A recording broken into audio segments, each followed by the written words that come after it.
What's up, everybody? Welcome to the Preston versus Elijah podcast. We didn't have that entire intro again. Froggy Day and Froggy May to all my friends out there. I'm Preston. That's my friend Elijah. Say hi. Hi. And this is Hi. a show where we Hello. talk about whatever the hell we want. Whether it's gaming news, whether it's different things that's going on in our lives, whether it's about our stream, whether it's just about a random topic that we both want to do a deep dive on, whether it's a TV show, movie, whatever. This is the place where we get to talk about it because we monetize our friendship. Yes, we do. That's what we do. Yeah. That's our whole thing. Yeah, that is our whole thing.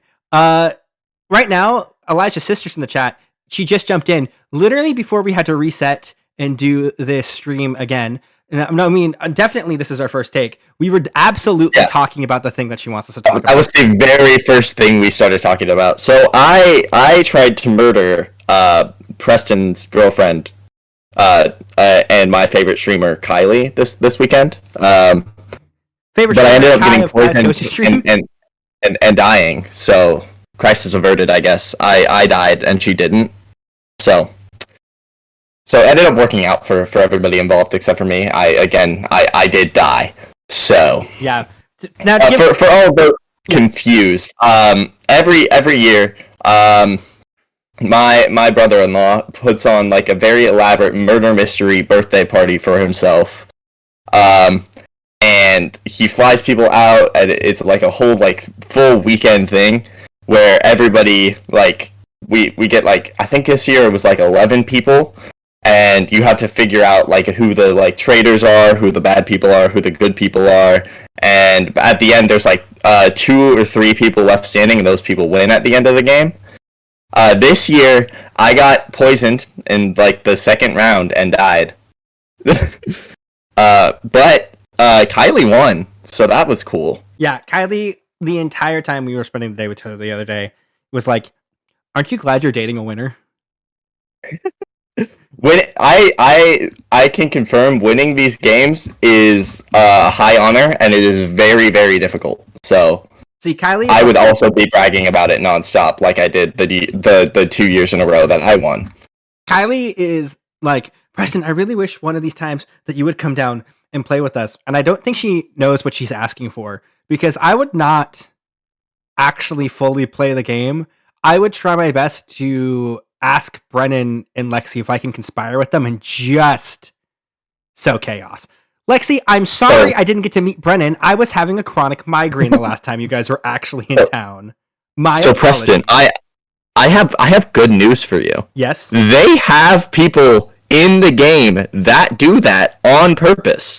They ask people to like be the bad guys and sow chaos before the game starts on purpose.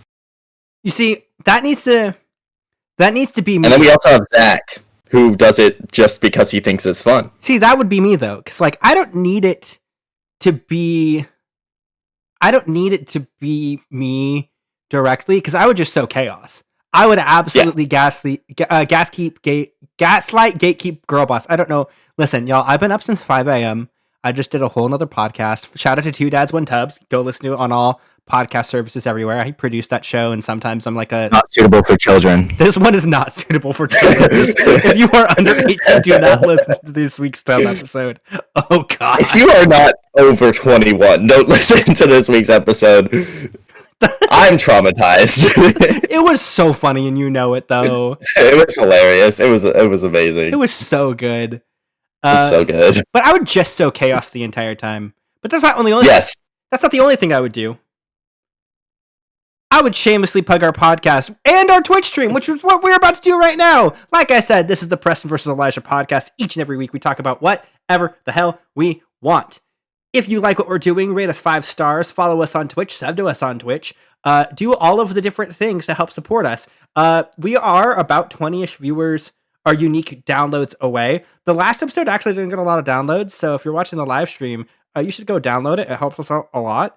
If you are listening to it on the recording, you should go back and re-download that last episode again, just in case. Hey, why not?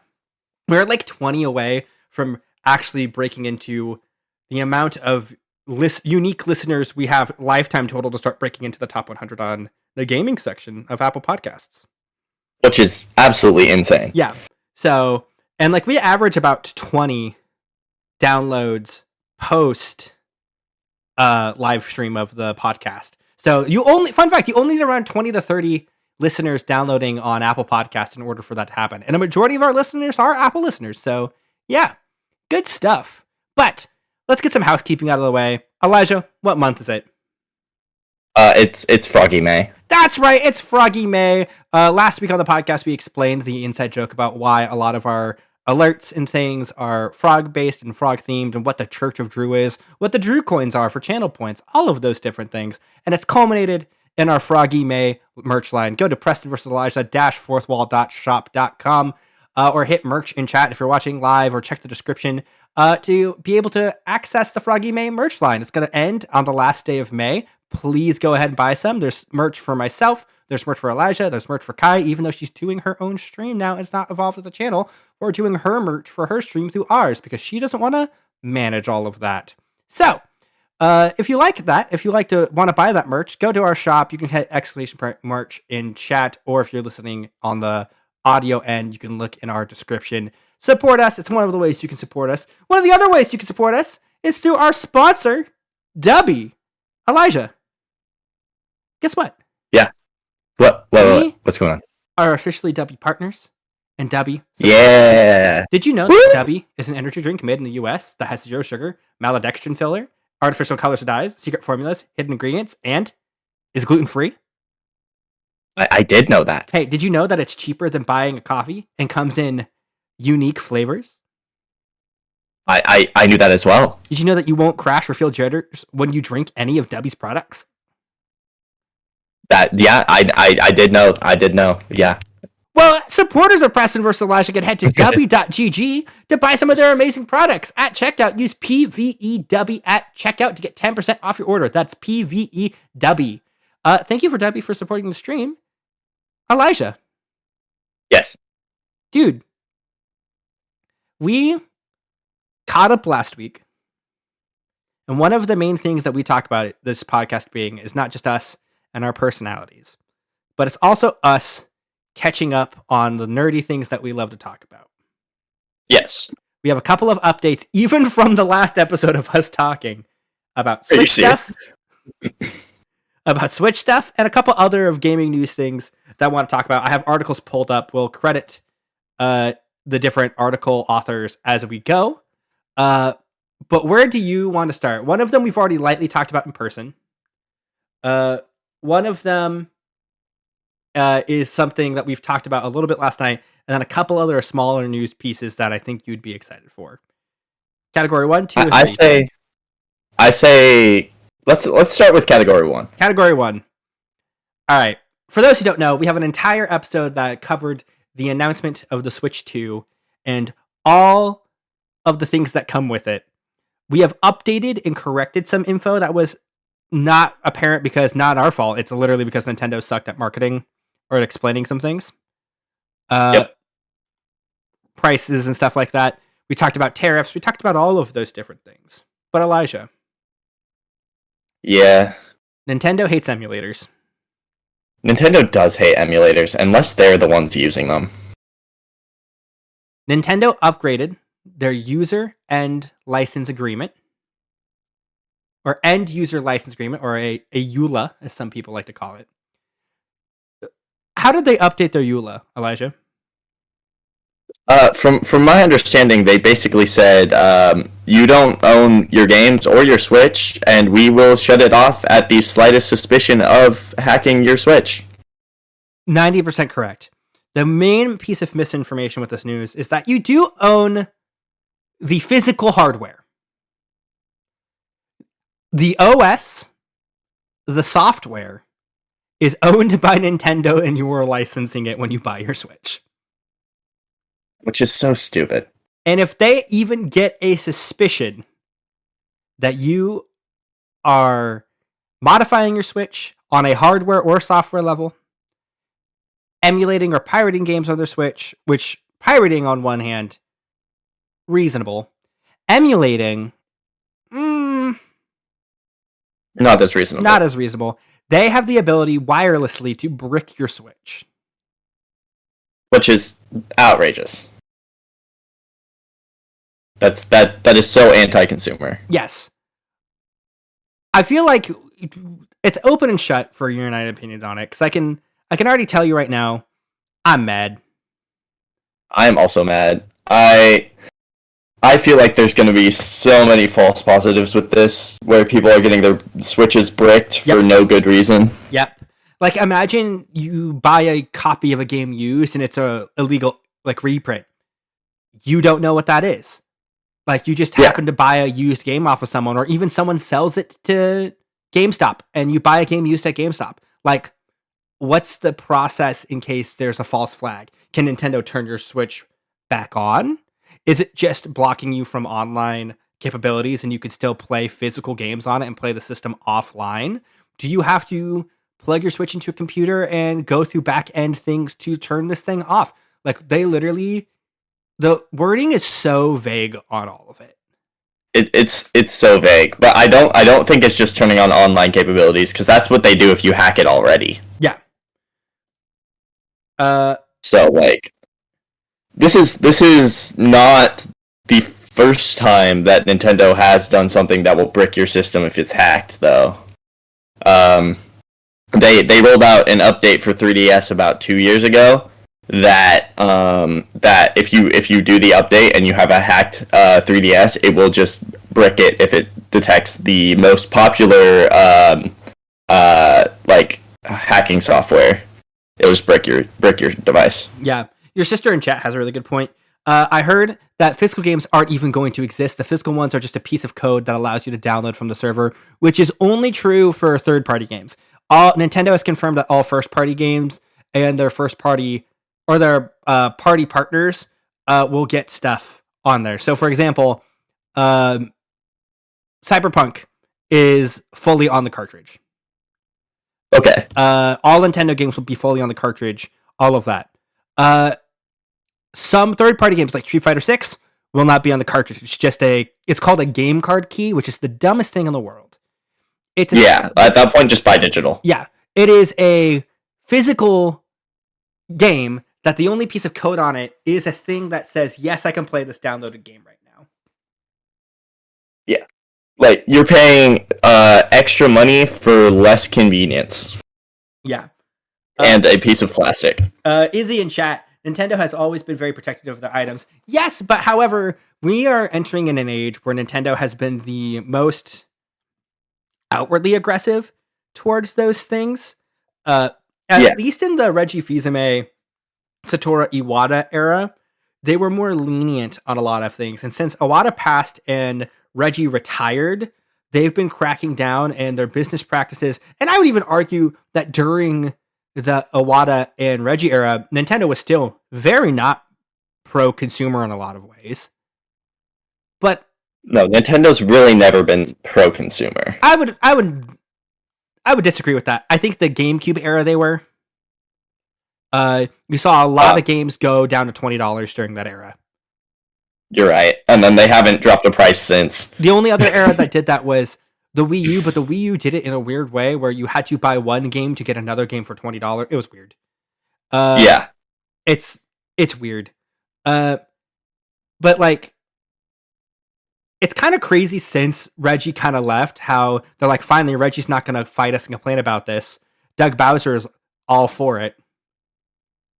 Let's just go and do it. This comes from Ars Technica. Nintendo warns that it can brick Switch consoles if it detects hacking and piracy by Kyle Orland. Switch and Switch 2 users who try to hack their consoles and or play pirated copies of games may find their devices rendered completely inoperable by Nintendo. That new warning was buried in a recent update to the Nintendo user account agreement, first noted by GameFile last week. Nintendo May 2025 EULA update adds new language concerning specific ways users are allowed to use Nintendo account services on the console, a term defined here to encompass the use of video games and add-on content. Under the new EULA, any unlicensed use of the Nintendo system not authorized by Nintendo could lead to the company to render the Nintendo account service and or the applicable the Nintendo device permanently unusable in whole or in part, emphasis added. That language would apply to not only the Switch, but the upcoming Switch 2. Later in the same EULA, Nintendo adds new language clarifying that it reserves the right to suspend your access to all or any Nintendo account services in our sole discretion and or without prior notice to you. That suspension can even come before a EULA violation occurs if Nintendo has a reasonable belief of such violation will occur, or as we otherwise determine to be reasonably necessary for legal, technical, or commercial reasons, as such to prevent harm of other users on the Nintendo Switch account services. That was a lot of words. That was a lot of words that basically says that Nintendo reserves the right to, for whatever reason they want, shut off your Switch for no reason. Yeah. I understand protecting against piracy. Yeah. I fundamentally disagree with their stance on emulation and modification. You bought this product, you should be able to do what you want with this product. As long as you're not, like, actively stealing from the company. I think the wild thing is that earlier this last 12... Well, I don't think it was in 2025. I think it might have been at the end of last year. But in the last 12 months, Nintendo, in their own website, basically claimed that emulating was illegal, and that if you're emulating, Nintendo will go after you, and then shut down a handful of emulators. Yeah. To be fair, those emulators, ultimately through investigation, were discovered to be illegal because they didn't make their own code. They did use the internal BIOS as the baseline for the emulator, which in and of itself across multiple countries is illegal. Yes. There's a reason why those emulators got shut down, but things like Virtual Boy Advance, Desume, which is the really popular DS emulator, all of those are still up and running because they all run on their own things. The reason why Analog hasn't been shut down as a company because they do hardware emulation and all of their chips are different. Yeah. Right? However, they were claiming that all emulation was illegal, which is emphatically not true. Yeah, no, emulation is 100% legal. Yeah. As long as you are ripping your own ROMs and using an emulator that didn't steal code. Yeah. Like, it's crazy. But, like, even then, if they're like, all emulation is illegal, they use emulation themselves. Yeah, they Nintendo Switch Online is just the NES Online like apps.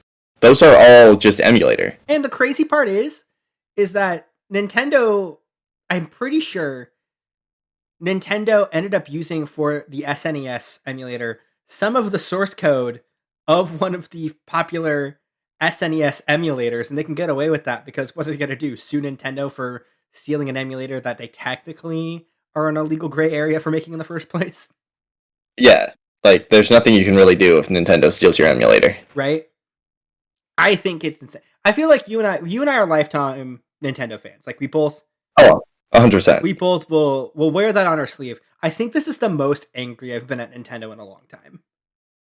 This is probably the most angry I've been at Nintendo since they decided the Wii U was a good idea. Hey man, I love that Fisher-Price toy, but also, yeah. Yeah. I was listening to another podcast. A lot of people know I love Kinda Funny. They have, like, out of the top 10 podcasts in the gaming category, they have, like, 5 in there of their own. That's crazy. And their regular games discussion podcast, they've been going on and doing this for 10 years. And 10 years ago, they did a podcast topic called What Will Gaming Look Like in 10 Years? And this last week, they went back 10 years after the episode posted and went and saw what they got right and wrong.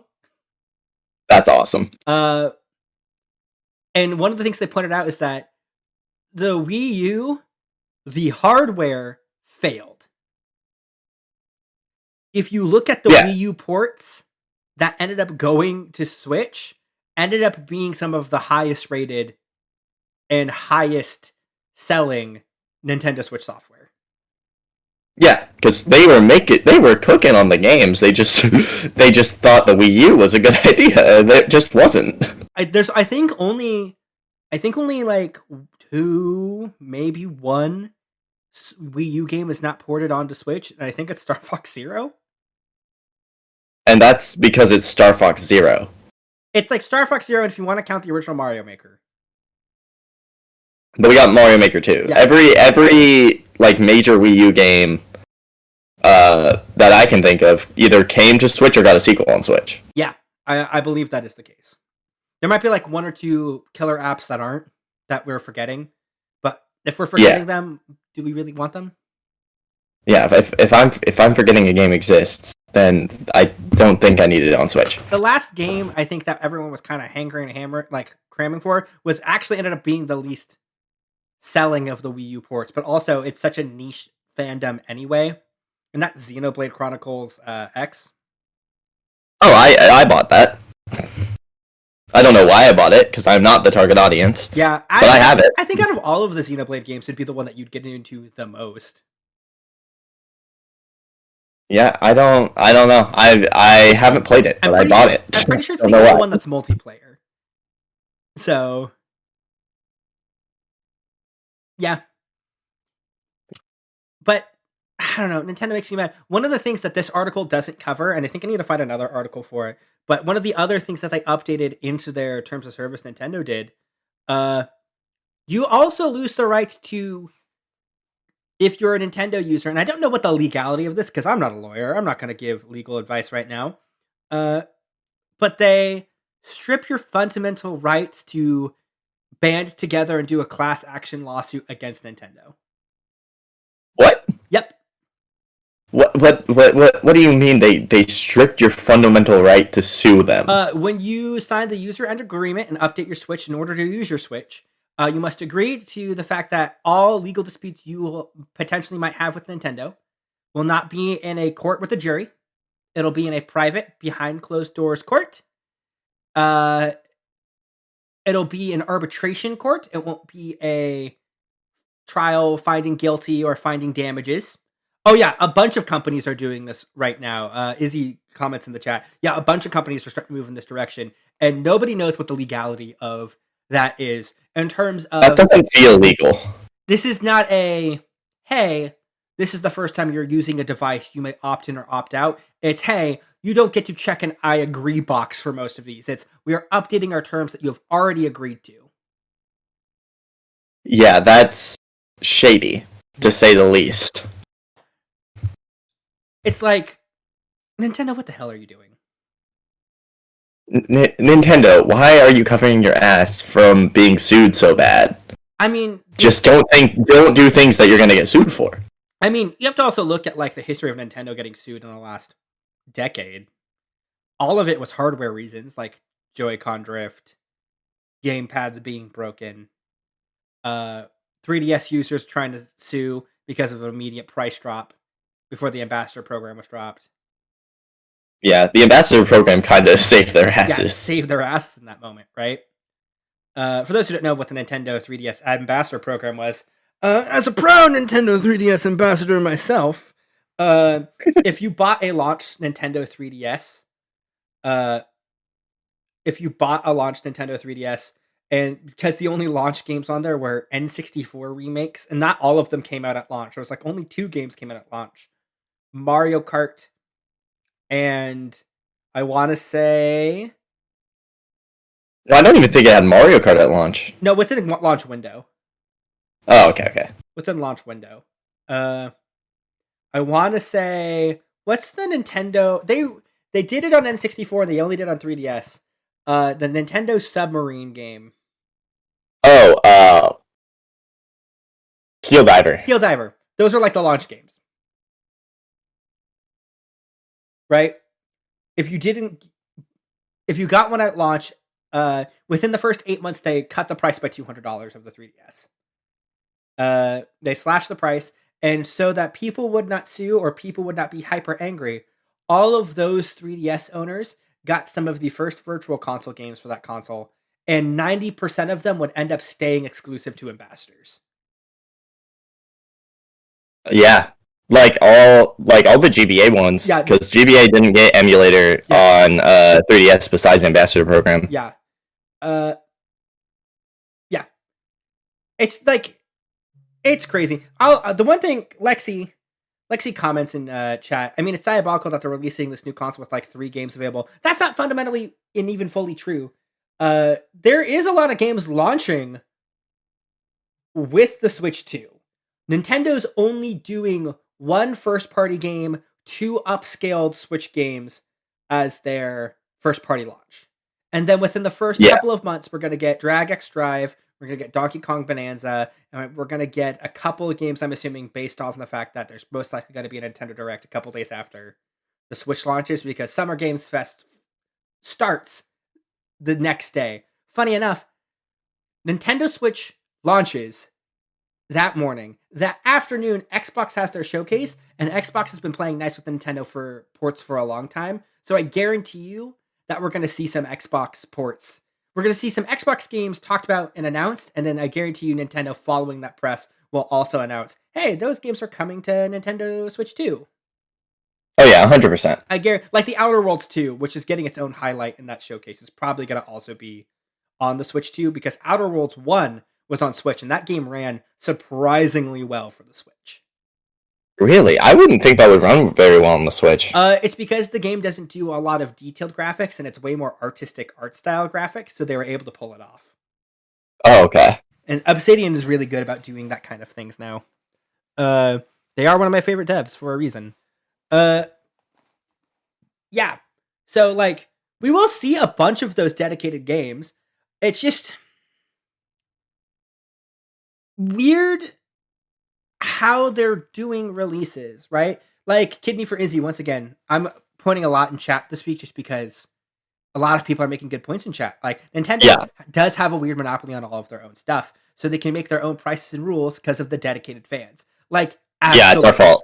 There is been it is 100% our fault. It is 100% our fault. Which I'm like, do I even bother getting a Switch 2 at launch, or do I just wait until winter when they're going to cut the price potentially? But we don't even know because of tariffs and all that other crap.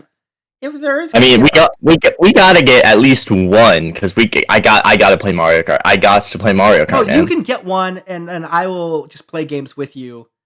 Yeah. Especially because Switch 2 and Switch 1 are able to play games together, because now they have the fun casting thing where you can cast your game. Switch 1 or Switch 2 games can get casted to Switch 1 for multiplayer.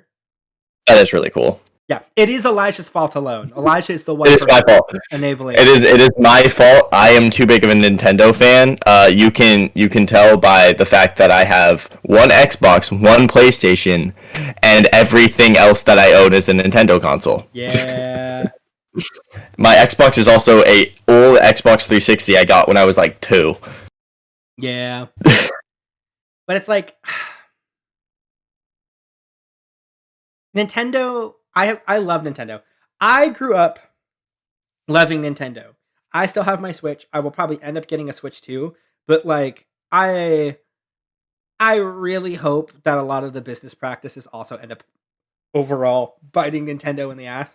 But if we're just looking at availability of console already, it's not. Yeah. It is. That thing is sold out. A lot of places will have stuff in inventory in day of. That'll be good, because I get paid very, very close to the time the Switch 2 launches. Yeah. But the problem is, God, they will, because of the way that pre-orders work, they will have limited inventory, so you have to show up to the midnight release, which is the first time a console is going to have a midnight release in a while, where the lines are going to probably be packed. Yeah. Should we show up? Do we want to do PvE live from a GameStop line? Yeah, let's do it. We could do the one next to the Domino's. I could order Domino's. We could eat it in line. Let me check the availability of that one, because if not, we could always go to Tacoma to the Best Buy my brother's office is out of. Oh yeah, we could totally do that. My brother I could meet your brother too. Yeah, you can meet my brother. Have your brother reserve it for us? Yeah, have my brother reserve it for us, and then we just wait in line. We could probably do that. That'd be really nice. Yeah, we should do that. That sounds fun. Yeah, let me. We need to figure the logistics out of IRL streaming, but like, that wouldn't be an IRL stream. I would just bring my laptop and we would plug in our mics and we would record live, and then we would just we would post the VOD as a stream. Okay, so it'd just be like we'd just be in chat responding to questions and stuff. Yeah. Okay. Yeah, I would do it that way. Hello, everyone. Welcome to production meeting with Preston and Elijah, mid podcast. This is how we get things done. This is like a real look behind the scenes. This is how we get things done. Oh, well, I mean, looks like sounds like Elijah knows nothing of the production. That is absolutely correct. Elijah shows up, and I have everything ready for him because on a professional level, I have more experience with a lot of this stuff too. On a do I have time for this right now level, he has more time than I do. Yeah.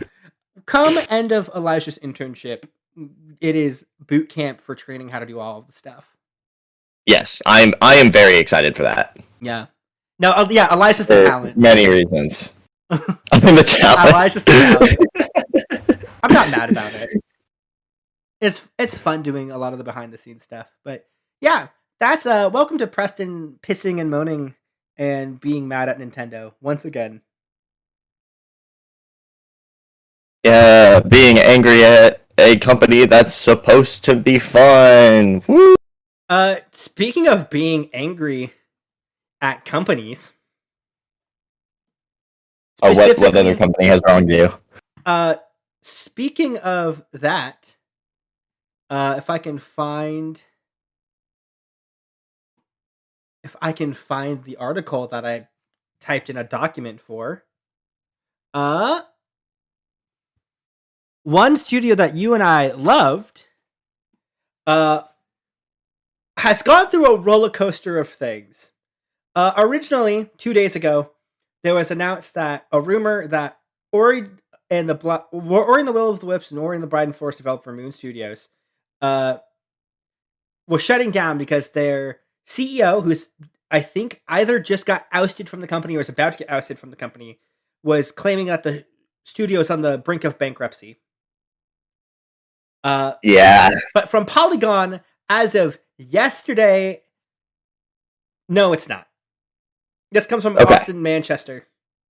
Moon Studios CEO Thomas Mailer caused a bit of panic over the weekend as comments he left on Discord and social media made the rounds, causing fans and media outlets to worry that the Ori and the Blind Forest developer was in danger of shutting down due to the reception of its latest release, No Rest for the Wicked.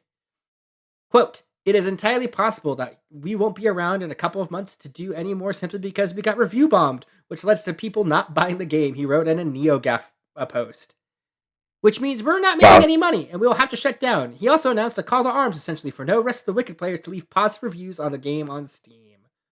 Mahler quickly shifted gears, however, stating that Moon Studios was doing just fine. In a post on X, Mahler backtracked and clarified his comments. "I have no issue telling active players who love Wicked that they should go ahead and leave a positive review on Steam. After all, it's allowed on Steam to buy a game, leave a negative review, and that doesn't even talk about the game at all, and then instantly refund it. And all of the negative reviews still count. If that's allowed, then it should also be allowed for developer encourage the players to share their real experiences." He also complained about being branded a Nazi and segued into a chant about not commenting on the war in Ukraine. Read the whole tweet. It's weird. Weird, but what's not weird, though, is the reception of Moon Studios' No Rest for the Wicked. It launched into early access on Steam in April 2024 and sits with a mostly positive rating on Valve's platform with only over 8,000 recent and 35,000 lifetime reviews. Not sure if I would call that being review bombed, but No Rest for the Wicked recently received a major titled update, The Breach, which came with new quests, game modes, story scenes, performance improvements, and a whole lot more. You can read the official patch notes on the game's website. Polygon has requested a comment from Moon Studios regarding the effects of No Rest for the Wicked's Steam reviews and will update the story accordingly. Thank you to Austin Manchester from Polygon. Go check out that article. So it just sounds like Boy Who Cried Wolf.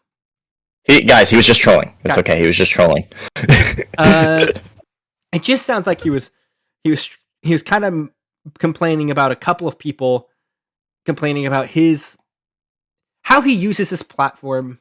And I'm not going to talk about politics because I'm tired of politics. But I don't like talking about politics. I'm not going to talk about politics. However, I was scared there for a moment. Yeah. I don't know what's going on there. It sounds like he just was mad that his game didn't do well, and so he's blaming everybody but himself. Correct. Yes. Yeah. In the world in which Moon Studios is about to shut down. Do you think Nintendo or Microsoft picks them up? Oh yeah, 100%. Like, have you seen Ori? Oh, you and I have both talked about how Ori is probably one of our favorite games in the last 10 years. I love Ori and the Blind Forest and Ori and the Will of the Wisps. They're so good. Oh yeah. If you haven't played those games, one, you can go play them on Game Pass. They're amazing games. If you do want to support Nintendo after I just ranted about them and want to buy the Switch versions of those games, they're also available there. I have the Switch versions and I have them on Game Pass. It's I'm so tired of people specifically in the gaming sphere. I'm tired of review bomb culture, but I'm also tired of that being politically motivated. Yeah. Listen, play a game for yourself. Don't review bomb a game because someone behind it is trash. Now, there are certain exceptions to that rule where like everyone in a studio is like standing behind and endorsing an idea, then fine, whatever, do what you want. Right? Yeah. However, like, I don't know. I have a lot of friends in game dev. I've talked about how like I grew up with a friend who now works at Riot, who works. Yeah. I have a couple other friends who are in game dev, and I don't think people realize that sometimes you are just kind of paired off with a socially awkward jackass as your game director who don't know how to. Yeah, that sounds right. Who don't know how to handle criticism or might have a big ego, and then people are like, well, I don't want to support this game because of the director. And like, you have a right and a prerogative to do that as much as you want for whatever game you want. However, you are affecting the livelihoods of certain game devs, right? Like, review bombing that game because someone had a difference in opinion on the war on Ukraine, and I have my thoughts on that war, and I have all of these different things with it, and my thoughts and feelings and how angry I am about all of it, right? But you are still also affecting the livelihoods of people working on the game. And just because one person is not being sympathetic to the livelihoods of somewhere else in the world, it doesn't mean that you have to affect the livelihoods of someone currently, with the exception of certain protests. But then again, we start diving into deep politics and when's the right time to protest and how, and when is it right to disrupt people's lives with protest. It's weird. I don't think a review bomb is the right way to protest. Yeah, I don't think review bombing is going to protest anything but the game developer themselves. It's not going to, that type of protest is not going to affect change. It's just going to make a guy start making transphobic comments on Twitter. Like, that's it. Congratulations. Congratulations. You awakened the transphobia. Woo! Right? Like, that's all the good it's going to do. I don't know. Got any thoughts on it? I think you pretty much summed up what I would have to say. Like, don't blame the developers for one jackass being a jackass. And review bombing a game that is like legitimately good is just a scummy thing to do. Yeah. People put so much time and effort into creating that game, and if you're review bombing it and making it seem like it's awful just because somebody said something you don't like, that's just a scummy thing to do. Yep. All of those things. Ready for news story number 3? Yep. Fallout Season 2 is dropping December, renewed already for Season 3. Let's go, dude. Fallout Season 1 was so good. Amazon at their Amazon Prime Video Studios press event dropped a teaser. Okay. We are getting more flashbacks into the ghoul's past. Oh, it's exploring the ghoul. The ghoul is so interesting. Not only are we exploring more of his past, they have full hard confirmed the game, the movie, or the show will answer the questions post Fallout New Vegas, which has some people very excited and some people very pissed off. Let me guess which side of that aisle you're on. Take a wild shot. The local New Vegas guy probably hates that they're exploring New Vegas at all. Actually, no. I'm actually of the camp that I am happy they're exploring it. A lot of the complaints that had hints or references to New Vegas in season 1 are like, this breaks canon based off of something that was said in New Vegas. And then anytime I would have that conversation with someone, I'd say, point to the line of dialogue or computer text in the game or text log that says this character cannot be X or this character could not have done Y. Yeah. And they're arguing with somebody who has that entire game script memorized. For real. So I have read every game. I would not get into an argument with Preston about Fallout New Vegas. You will lose badly. Spoilers for Fallout New Vegas, because the rumor is that Fallout Season 2 is going to drop with similar remasters for New Vegas and 3 come Season 2 drop. Ooh. So we're going to get graphic we're going to get graphic and gameplay overhauls for those games, which both games desperately need. Oh yeah. Both games I love New Vegas, but the story has aged like a fine wine. The gameplay has aged like the worst milk. Yet you still play it like 3 times a year. 2 times a year, and I do it to remind myself gameplay design for writing and narrative design. It helps me DM D&D. And it does a great job of doing that. I mean, a lot of the current campaign we're playing is heavily inspired by some of the narrative design philosophy of Fallout New Vegas. I don't doubt that. Spoilers for Fallout New Vegas, because it's most likely getting a re-release soon. There are 2 characters that are related in the expansions of Fallout New Vegas, and one that is one of the main characters, one of the main villains, or allies, depending on what route you go on. Mr. House and Robert Sinclair are shown in a Vault Tech meeting talking about the Vault experiments. The Vault experiments are a very important moment in thing inside of the Fallout universe.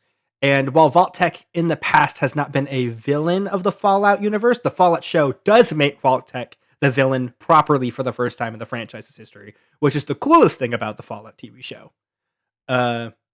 It's finally addressing that this entire time, the theories of Vault Tech being still active and alive and behind the shadows is canon and is true. And I think it works better that way for a game, for a show versus a game. You can see how that all plays out differently. Robert House and Sinclair are not, by the time of Fallout New Vegas, associated with Vault Tech. They have their own companies. But you see them in the boardroom with the other investors and board members of Vault Tech at the finale of Season 1. What? Yes. But they're not part of Vault Tech. They're not part of Vault Tech. So the lore that they added is that at one point, Sinclair and House were investors in Vault Tech, but then at some point they leave. That's the only lore that's added.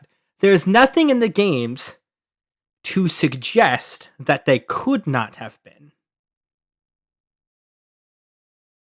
On top of that, Mr. Sinclair in New Vegas is not known for being in charge of what's called Big Mountain in the Fallout universe, which is like a lot of the best, like all of the sci-fi elements minus robots, because all the robots are different brands of companies in the Fallout universe.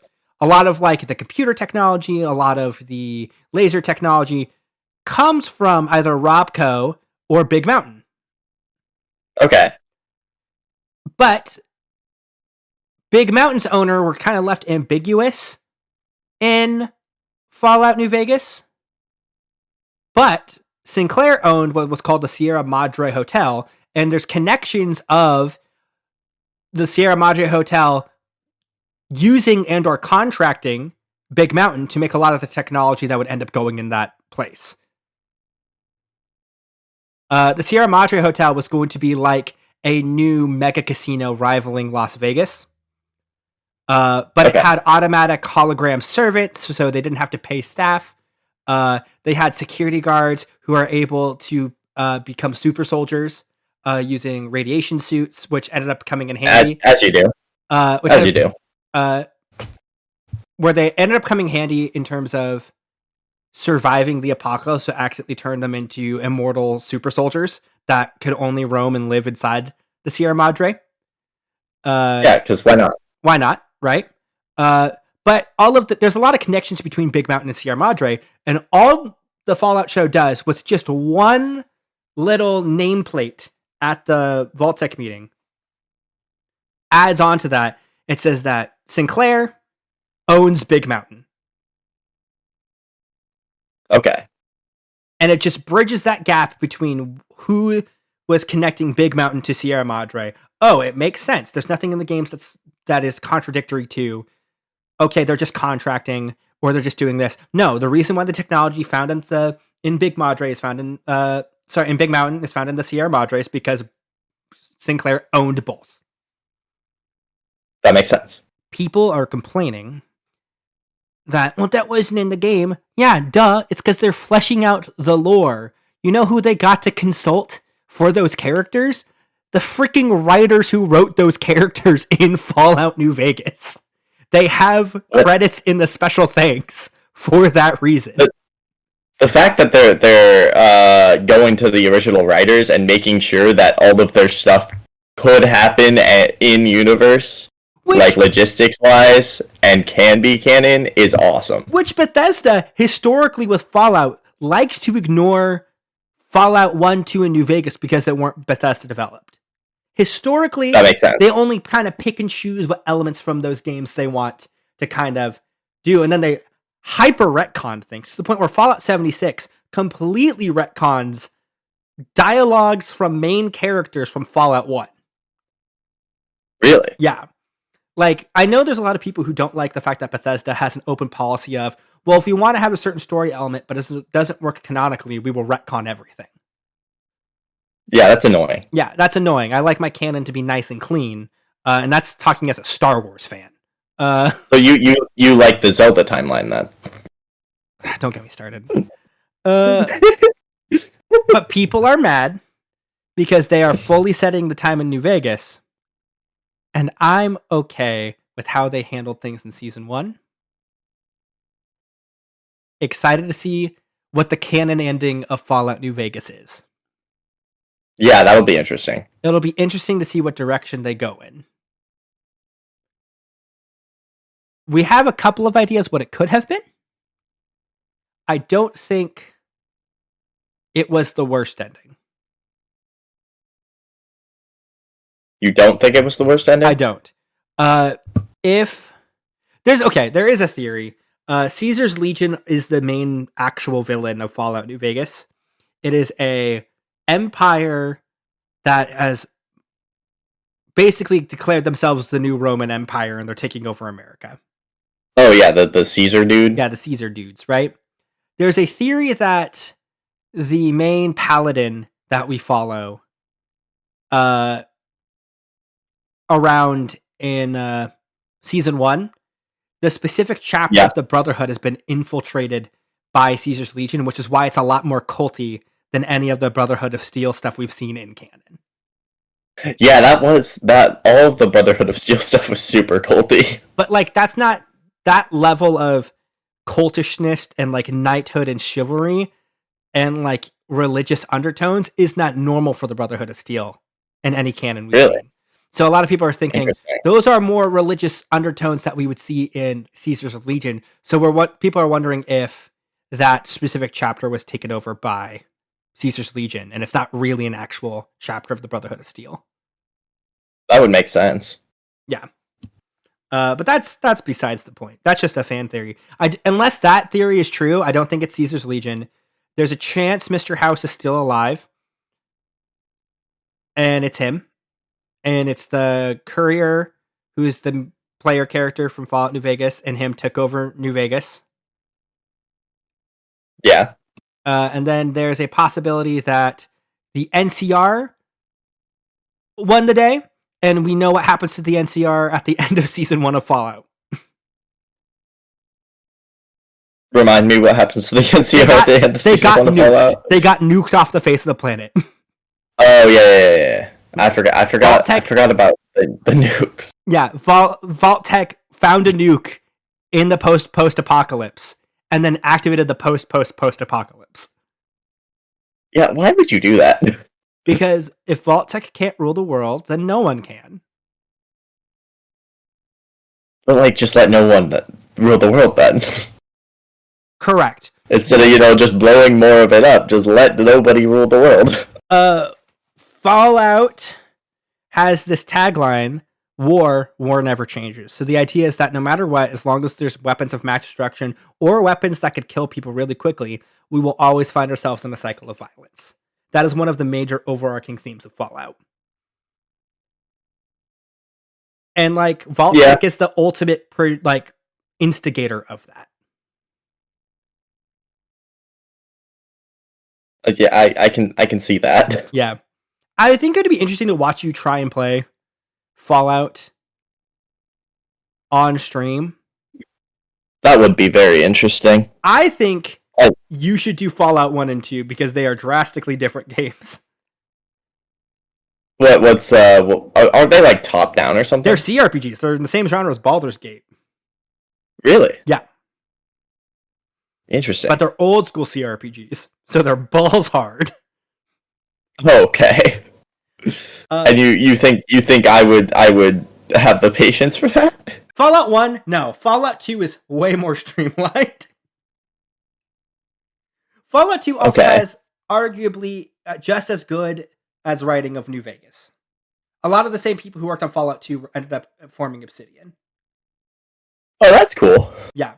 So the whole fun part about New Vegas was that Black Isle, which was the original studio that made Fallout, goes under. Bethesda buys the Fallout IP rights. They want to start working on Skyrim, but they need a game to hold people over for another couple of years. They go, well, Obsidian is former Black Isle.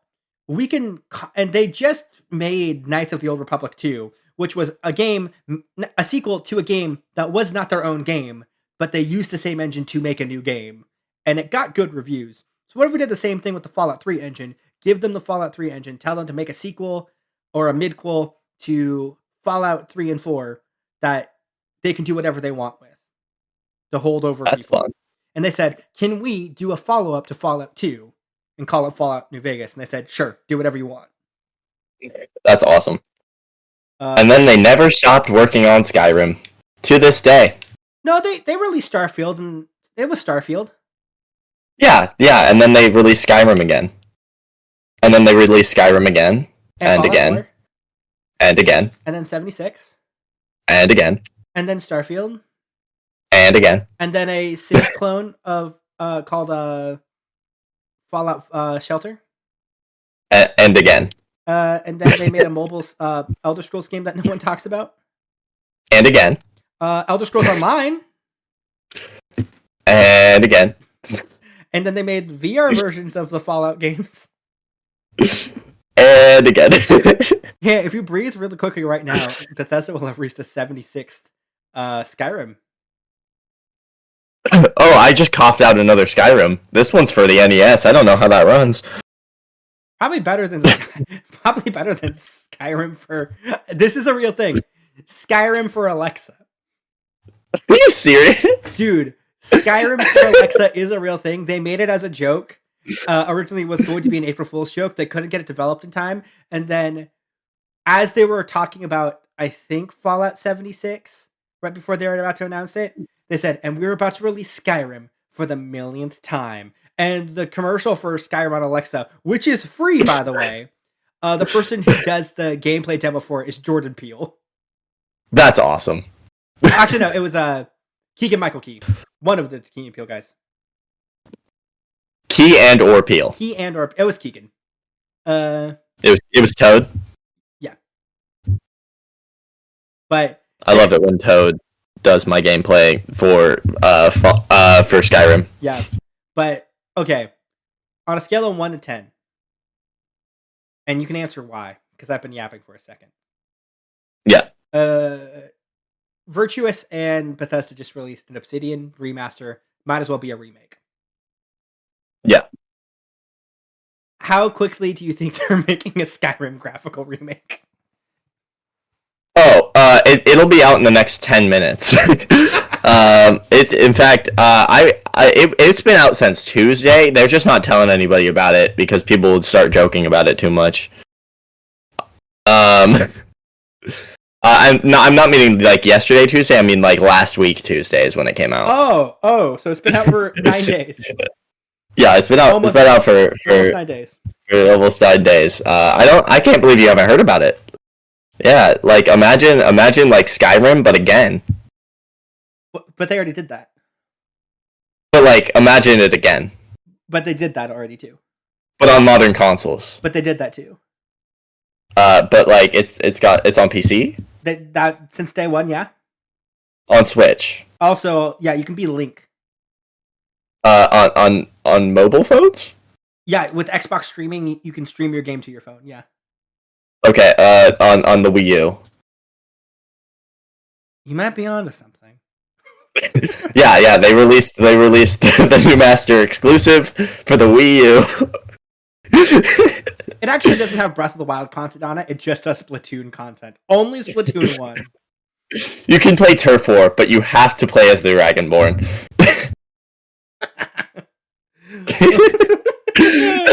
Imagine everybody else is just little squid kids squirting you with ink, and then you just go up to them and just start slicing them in half. You start screaming at them and they fly across the map. You just spawn a giant and they all just fling into the air. If Jenna listens to this, she's gonna be so mad we're making fun of her favorite game of all time. She'll get over it. I think she should play Oblivion. I think she would really like Oblivion. She's played Oblivion. Has she played the remaster?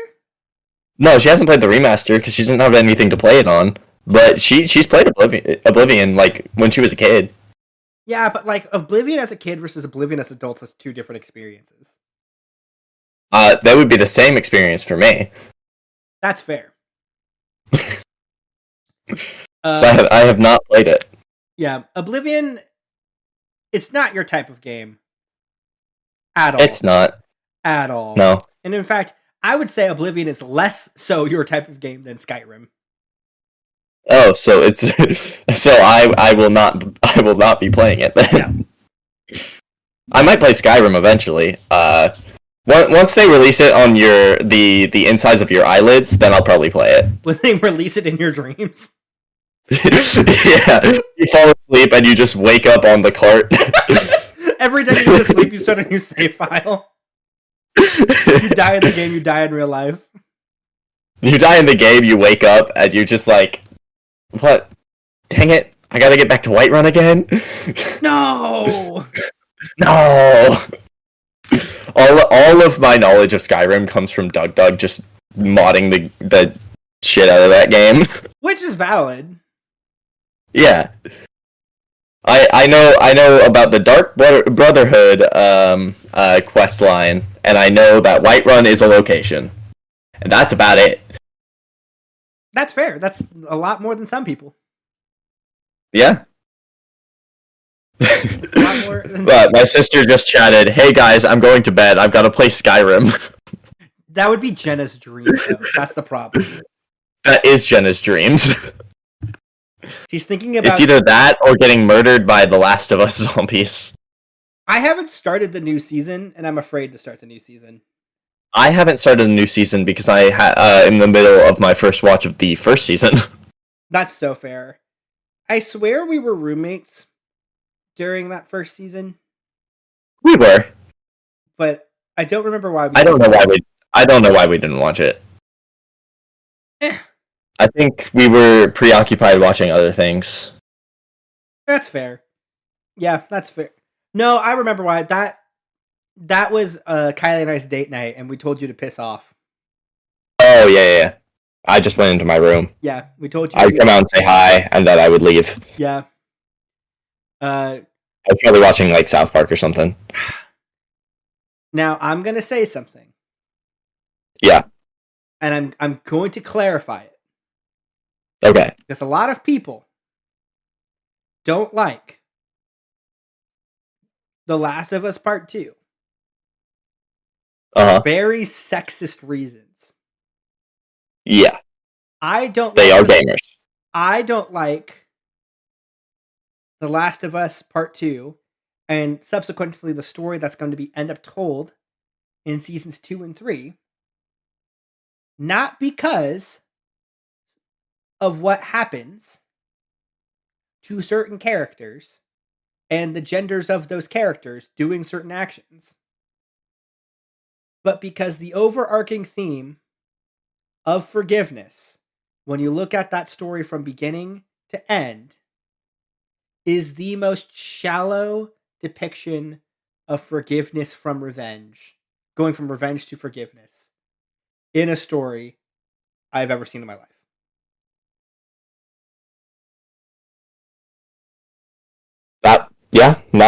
From somebody who has no idea what the story is, that does sound like a good point. I feel like, one, we don't invite Josh, because Josh is going to dominate the conversation. Josh and I have had this conversation, and both of us agree it's literally not because of genders of characters. And in fact, I like the characters themselves. The ending point ruins the first game. Where Last of Us 2 I've heard. Fundamentally the story ruins it. Some people will say the story is ruined for other reasons. I don't fully disagree. I don't fully agree on those points, but the gameplay of 2 is one of the best games ever, and I'm super excited for Intergalactic if they just expand on those gameplay ideas. And they just put it into a different genre of aesthetic of game. But man, I'm not in a rush to watch that show.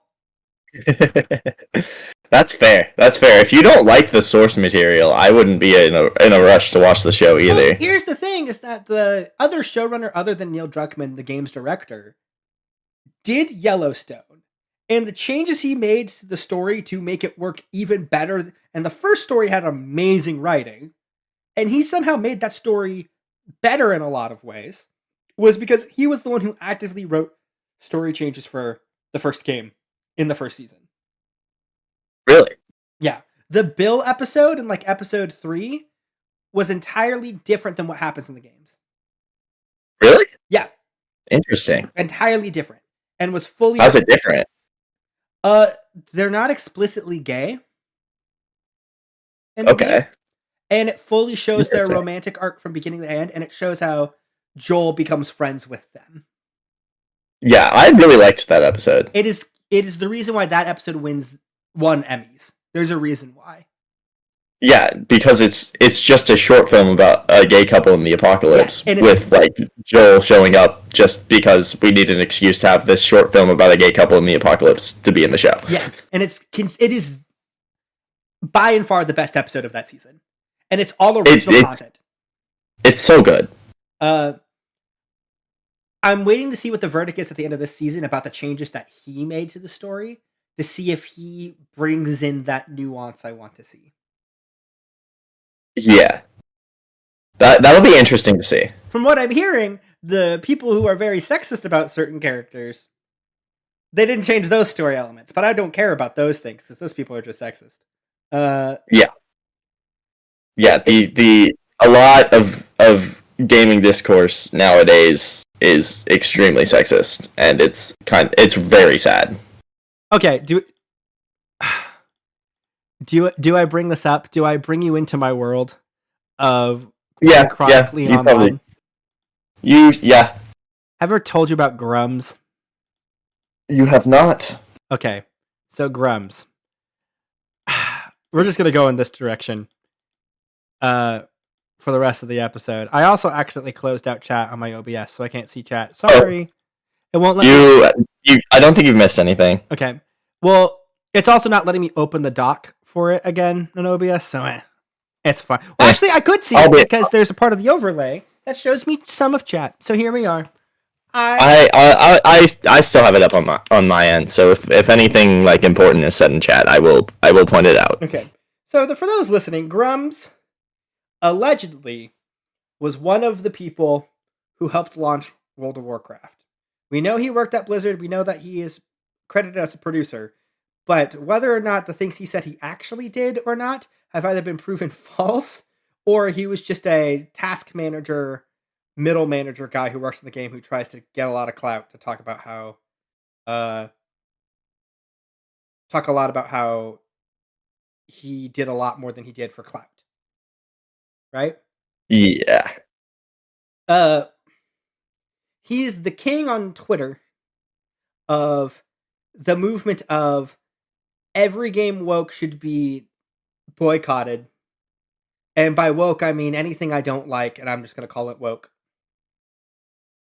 Yeah, so many people do that. Well, he's like the ringleader on Twitter for all of it. And he's kind of just like a whiny little D-bag who steals money. He's in the process of, quote-unquote, developing his own mech MMO. By developing his own mech MMO, he's stolen almost $1 million worth of members backing. What? Over 10 years. Has barely produced the gameplay alpha using reused flipped assets from the Unreal Engine store. That is outrageously scummy. But it gets even better, Elijah. Is better the right word? Is better the right word for this? Funnier. Okay, funnier. Okay. Funnier is a good term. While he was working at Blizzard, what do you think he was doing as a side hustle / getting some side money? You said funnier. Yeah. So I'm gonna guess that he was a stripper. Sex work is technically in the line of work he was working in, correct? Really? He owned a porn company and porn website called FoxyFighters.com. It was a combination of hentai, erotic fiction, and sometimes IRL videos of lesbian women beating the shit out of each other for people's kinks. That is what?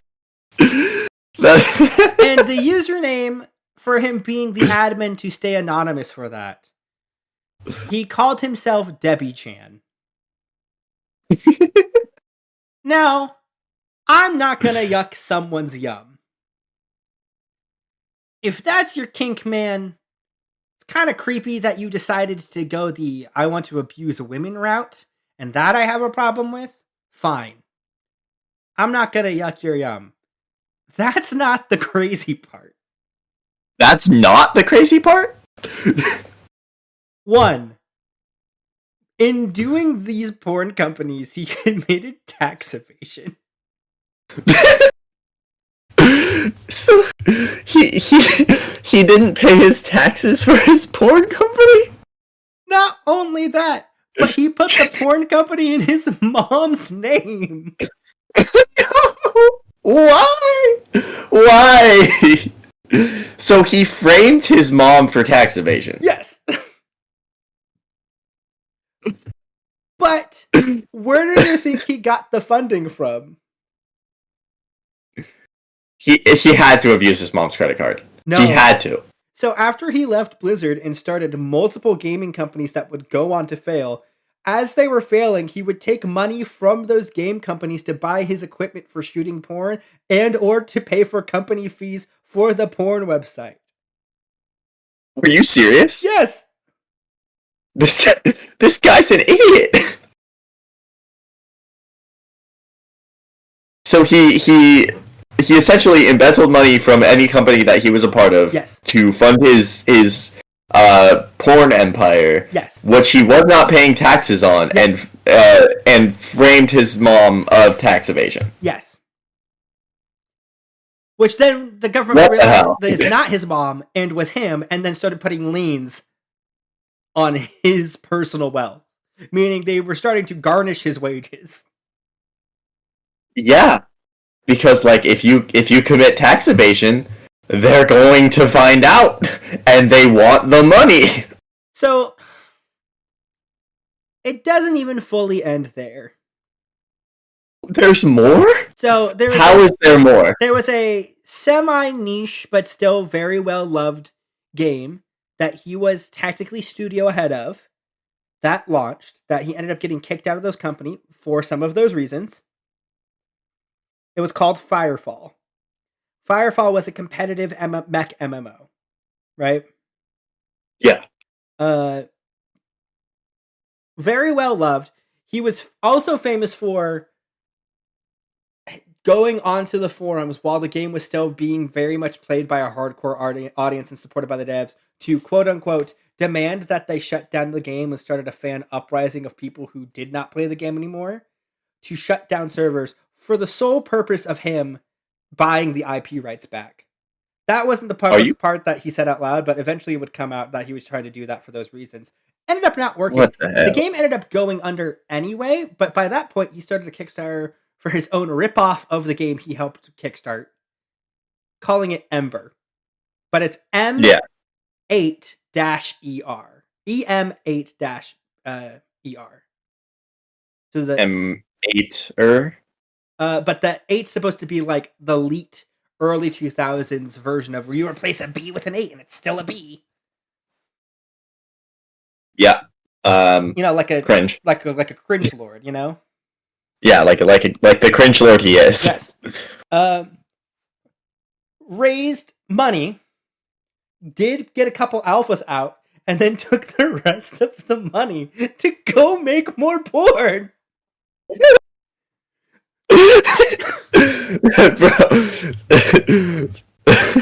What? But it gets the goon is strong with this one. But it gets better.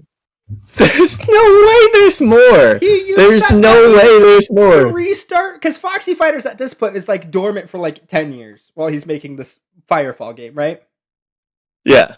Or like he's kind of doing it. He's kind of starting another studio that's about like live action women like beating the shit out of each other. Quote, beating their pussies to a bloody pulp is what he said. Oh.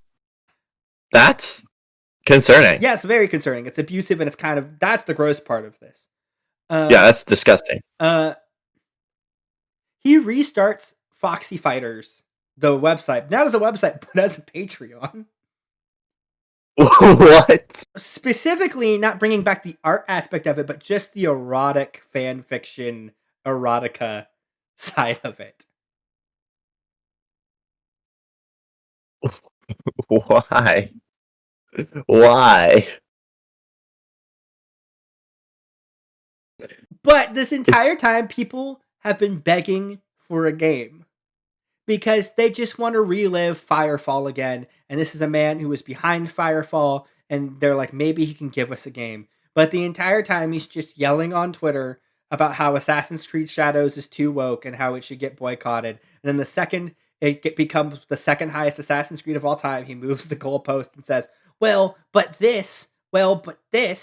And the cycle continues over and over again. But now he can't get away with it because now people have done internet sleuthing using the Wayback Machine to find out all of the information I just told you. So in summary, yeah, he is a career criminal. Yep. Who also is just an unhinged, sexist nerd on Twitter. Yes. And quite possibly one of the worst people. Yes. Now, the sad part is, one of his backers just left his Discord after following this whole cycle for 10 years. He donated over $750. Thanks. And like, I say over 10 years, I'm thinking it's like 11 years or close to 11 to like 14 years at this point. This man, when he first donated, was in his late 50s. What? He is now in his early 70s. That's crazy. And he left the Discord saying, I hope one day you get caught for being the fraud you are. That is poetic. All because he wanted to be beautiful. The gamer guy online who started the hashtag "Make Women in Games Hot Again." What? Yep. All because Grummz wanted to be. He started that. Yep. Yep. Gross. This is a gross human being. All because he couldn't masturbate to every female he could see in a video game. That is, yeah. What crazy. They're people. Crazy. So you can mention my shock when he was complaining about The Last of Us 2 TV show season. What? He was complaining about it? No. That's crazy. No way. And I have so surprised. Potential complaints about the writing of that story if it still is 100% faithful to what the games did, but it's for very drastically different reasons. Yeah. You have complaints about the writing. He has complaints that he can't jack off every 5 minutes. He can't jack off to a character who we first saw in the story as a very young minor. Yeah. Anybody complaining that she is not attractive is gross and should get off the internet. Some might argue they should get off the planet, but that's besides the point. That would be a crazy thing to say out loud. I said off the planet. I could be implying they're astronauts now.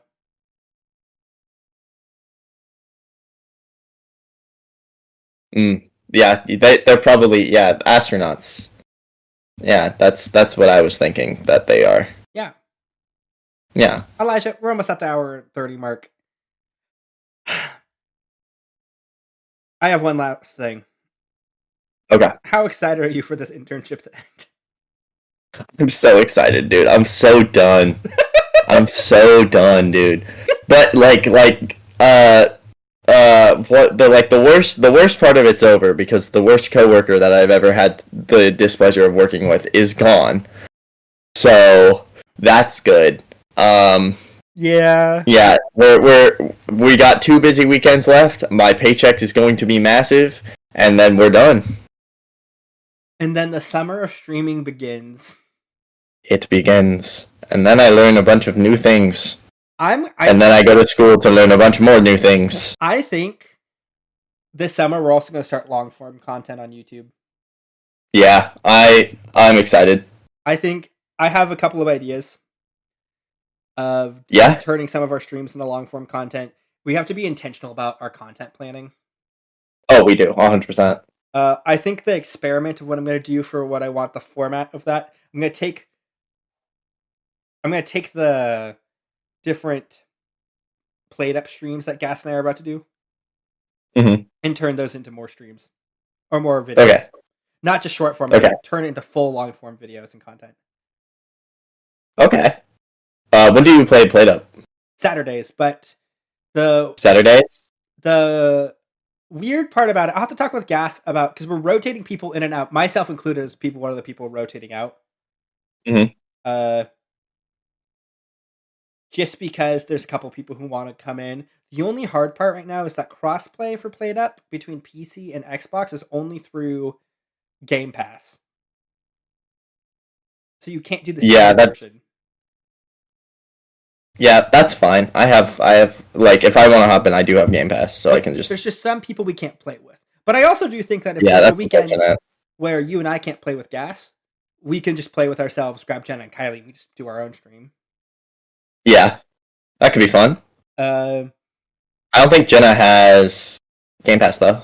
I don't think I know she doesn't have played up, but I don't think she has Game Pass either. I was just gonna say we all show up to someone's house and we just play it on, because it's all. Oh yeah, we could do that. Just do it that way. Kylie has. Well, here's the thing. The plan is this summer Kylie's getting her own Xbox too. Oh yeah. So that she can play Blueprints whenever she wants. Yeah. So there's that. Kylie will have her own controller. You'll have your own controller. I'll have my own controller. Jenna will have her own controller. Okay. And then I'll just bring my Xbox to whoever's house. We just plug it in and we all play and we all meme. Yeah, that sounds fun. Yeah. I do have one final thing that I want to just touch on real quick. Yeah. Dune Dark Ages launched, and it is crashing for everybody. I was actually going to save that for next week's Fantasy Critic, but let's talk about it now. Yeah. So from what I've seen, when you boot up the game, they ask you to install new drivers. Yeah. If you install those drivers, your game will crash. Guaranteed. If you don't install those drivers, your game will crash. Guaranteed. But it will crash less if you actually don't install the drivers. That's freaking wild. Yeah. And so people people are coming into defense of Doom, obviously, because it's Doom. But they just released a game that doesn't run. I don't know how you defend that. Yeah. Yeah, who has that in Fantasy Critic? Me. I do. It's at an 86. Which is exactly where it was projected to be anyway. I was hoping it was going to go higher than that, but this actually has brought it down from a 90 down to an 86. Yeah, no, if they solve that problem, I'm sure it's going to be a fantastic game. I'm just judging off of the last two Doom games. Well, here's the thing. A lot of the things that's saving it right now are the console reviews. Yeah, because the console, I would assume, does not have this problem. Nope. Game Pass console users are having a fine time right now. So I was going to get more than my projected. I'm now just getting my projected points. Yeah. Which, I mean, next week, fun fact, those listening this far into the podcast, is the Fantasy Critic Update / Summer Games Fest predictions episode. Have you read the full write-up I did for the finalized rules? I have not had an opportunity to read that, actually. It is so long. It's exactly what we discussed and what we modified, but then I also listed out all of the potential events that are going to happen and all of the confirmed events that are happening. Okay. So we all have potential Nintendo Direct, right? Potential Nintendo Direct, potential Sony Showcase, or PlayStation State of Play. Apparently, internally at Sony, 1 month out from it, they still don't know which one they're doing. Okay. They don't know if it's going to be small or big this year. Internally, they have enough stuff to where they can make it a big one. It's just half of the stuff won't be releasing until late 2026. Which is fine. I would announcing things early isn't really a bad thing. Yeah, I'm okay with that. I'm fine with that. I'm just gonna pull it up now. We can talk about it now so people kind of have an idea of what we're thinking. Right? We talked about it last week on the podcast. We're gonna do a game that's called Bland, Mild, or Spicy. Each one of us will come up with 5 to 10 predictions. When I say each one of us, I mean myself, Elijah, and Josh. About predictions that will happen at Summer Games Fest / all of the summer showcases. It'll start June 5th with the Xbox Showcase and end August 19th with Gamescom Opening Night Live. Each one of us will present a prediction to the other two competitors. The other competitors will then rank the prediction on one of 3 tiers. Bland, a predictable prediction, super safe. Mild, a prediction that is a little out there but not out of the question. Spicy, a wild prediction, super out there. Based on that level of prediction that the other panelists choose, you'll be awarded the corresponding points. Bland is 1 point if you get it right. Mild is 3 points if you get it right. Spicy is if your prediction is correct with 5 points. Similar to Fantasy Critic, you get 2 counter picks, but you will not get penalized for getting a counter pick wrong or not using both of them. They are in the inverse of the standard points. So Bland is a 5-point counter, Mild is a 3-point counter, Spicy is a 1-point counter. Turn order will be from last place projected to first place with no snaking. So as of right now, that's you, Josh, then me, and then it'll go back to you after I make my prediction. Sweet. The only announced game showcases we have so far are Xbox, Summer Games Fest Live, and Gamescom Opening Night Live. Every other showcase for the summer, we are 1 month out and no one else has announced their shit. Yeah, but they will. They will. Do be ready for a Nintendo Direct, Sony Showcase, the Mix Indie or any other indie showcase, EA, Ubisoft, Capcom, Square Enix, and PC Games Showcase. I think I am going to spoil one of the predictions I'm going to do. Yeah. Just right now. I'm gonna say that they are going to announce the Smash Bros as one of my like spicy ones.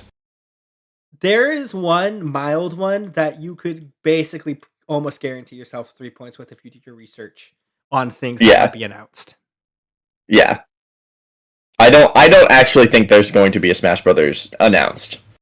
I would actually However, I'm going to predict it. I would actually argue that's spicy. Yeah, that is spicy. Do you want me just to give you one on a silver platter? Sure. Summer Games Fest, Half-Life 3. Oh, yeah. I think that one's a mild. I think it's not out of the question, but based on the Source Engine 2 leaks, that game is most likely ready for this year. We know it's being worked on. They haven't formally announced it, but we know all of the assets are out there. So the crazy fact that that comes with is that we possibly might get Half-Life 3 before GTA 6. Yep. What universe did we accidentally hop into? I am so flabbergasted at that could be a thing, because the rumor is that Half-Life 3, if it's announced this June, the release date's going to be announced to be December. Like, how did we get here? Like, that is a prediction that can absolutely... If you don't take it, and Josh doesn't take it, I'm taking it. I'm going to take that one. I'm going to use it. Yeah. I will take that as a mild. Absolutely. The only thing that makes it a mild is that only one insider says it's happening, and no one else has been able to corroborate it. So, yeah, we'll see. Other events that don't have a showcase but do have game announcements in them, but they're mainly like multiple day live streams. IGN Live, which happens right after Summer Games Fest. Toronto's Games Weeks, and DevCom, which is the event in Germany before Gamescom. Okay. So Gamescom is Europe's E3, which happens at the end of summer. What is this E3 you speak of? Sorry, the artist formerly known as E3.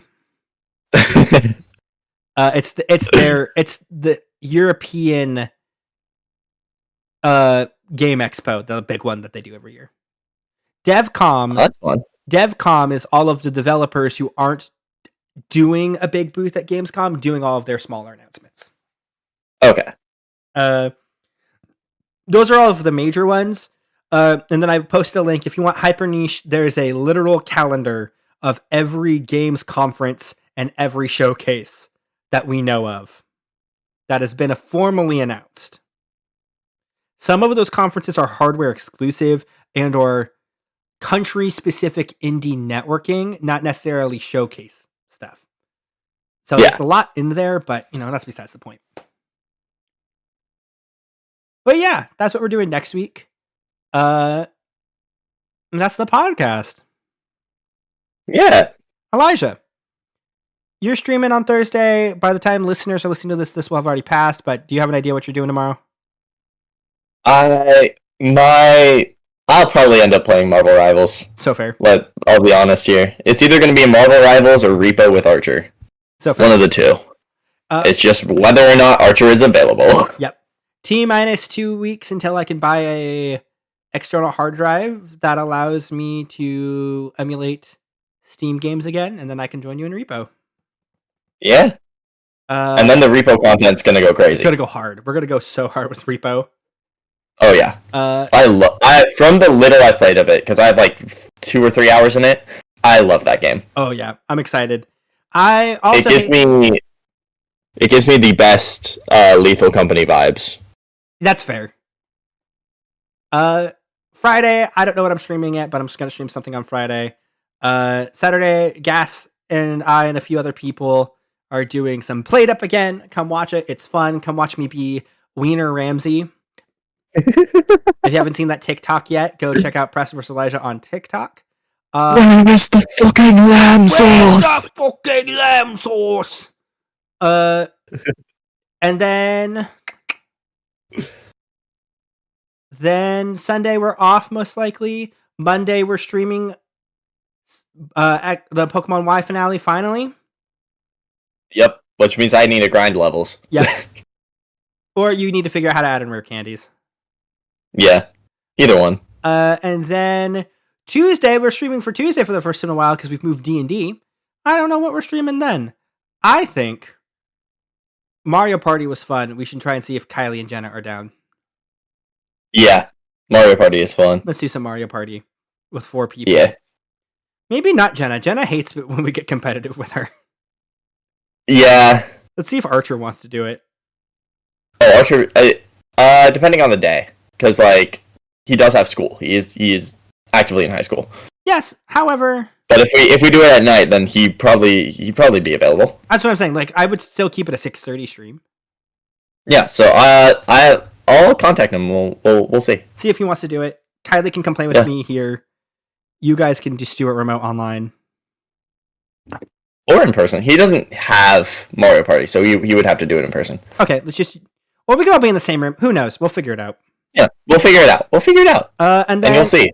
After next week, we are back to our regularly scheduled program, except not fully. Because when are we ever fully back on our regularly scheduled programming? Almost immediately after you're done with your internship, Elijah, we have 2 more bonus things we have to add on our plate. 1, we're going to do a 24-hour stream, more details soon. And 2, we are going to probably host the first community night for Night Shift. Yes, sir. In like a little while. It'll be you and I, Cards Against Humanity, and Jackbox. That'll be so much fun. Yeah. Rotating people. I'm so excited to finally be a part of one of the community nights because I haven't been available for any of them so far. We haven't done a community game day in a hot minute. The closest things we've had is some collabs that are kind of like it, but like an official one, we haven't done in a hot minute. So yeah, so it's going to be really nice to get everybody together again. Yeah, it'll be good. Yeah. And then thanks to Debbie. www.debbie.gg. Use code Preston or PVEW at checkout for 10% off your order. It also helps us. And also, if you type in !merch in chat, you can find our store. We got a limited time run, Froggy May. If you don't know the story, you can listen to that story on podcast services everywhere on episode 4 of the PVE podcast. Elijah, do you have any final thoughts before we go?